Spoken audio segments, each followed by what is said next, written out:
What's up, guys? How's it going? MikeTheTech here, and welcome back to our tutorial series. In this series, we're going to go ahead or in this lesson, I should say, we're going to go ahead and make a jump pad that launches the player and any objects that land on it. Before we get started, if you're watching this video, chances are you're not subscribed because 99% of you are not subscribed, and that's a pretty bad number. So if you like this one, be sure to click on that sub or thanks button below. Speaking of thanks, huge shout out to Miss Mo Davis and Tammy the Psychic.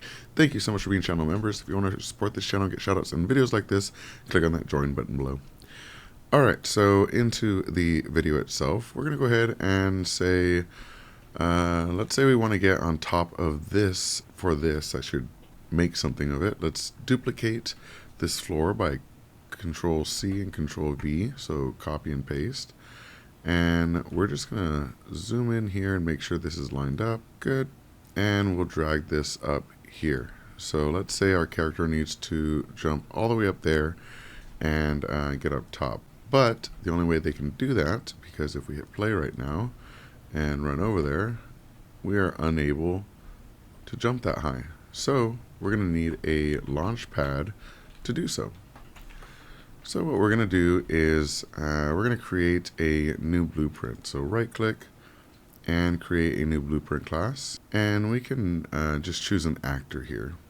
And let's call this BP for blueprint underscore launch pad, and we'll open that up. Now the first component we want to add is a cube, and the reason we want to add a cube is because we want to define an area that this launch pad will be at, so you can actually see it there. And then let's go and adjust the snapping here so that we can make it nice and thin here. And let's go ahead and hit compile and see what this launch pad looks like in the scene. All right, fair enough. Nice little square right here.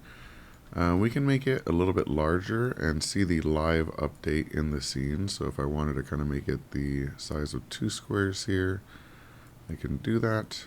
And I just want kind of like a guesstimate of where it would need to be. So we're going to have our character run, hit this, and jump up. Great. I also want to give it a nice look. So let's create a new material. So let's go in our content browser, right click, go to material, and choose material.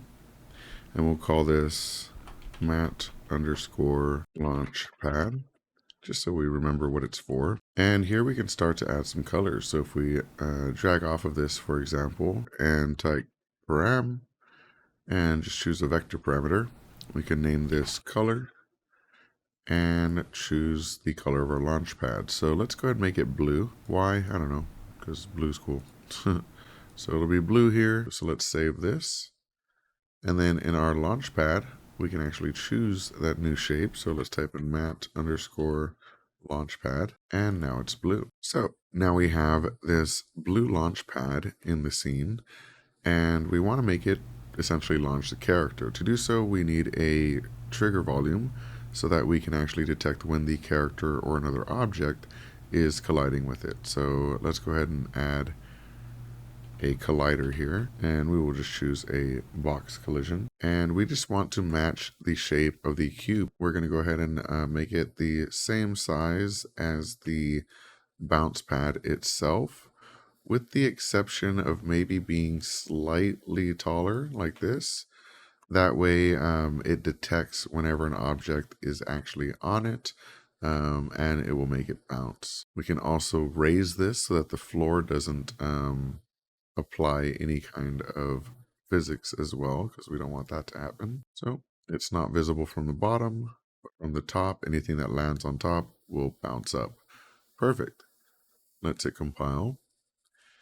And then what we want to do is head over to the box collider, scroll down on the right hand side, and you'll see an events box. In that events box, we can essentially choose what happens when certain events happen. For example, on component begin overlap is when an object overlaps with this collider. So let's choose that one. And now we can see that when something overlaps, it'll run whatever's here. So let's drag off of this and cast to our player character. So cast to third person character, and make sure that the other actor is the third person character. If it is the third person character, then we're going to type in launch character. Easy enough. and add like 500 to the launch velocity. I don't know how much that's actually going to throw the character. It might be way too much or it might be way too little, but we're going to add 500 there and then connect as BP third person character to the target. We'll hit compile and let's test and see if this works. So I can run over here and yep, it definitely throws the character, but not quite enough. So let's go ahead and adjust that to say 5,000. We'll compile and press play.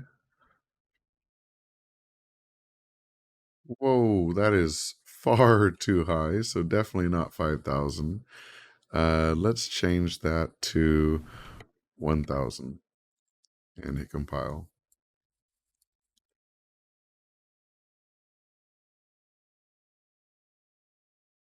That's a little closer, maybe 1,500.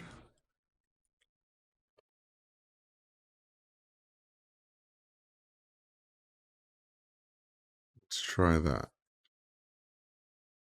There we go. That's the perfect little jump. Let's see. Now, if the velocity isn't changing when you land back on it, you can use Z override to ensure that it replaces the character over velocity instead of adding to it, and that will ensure you get the same height jump every time you land on it.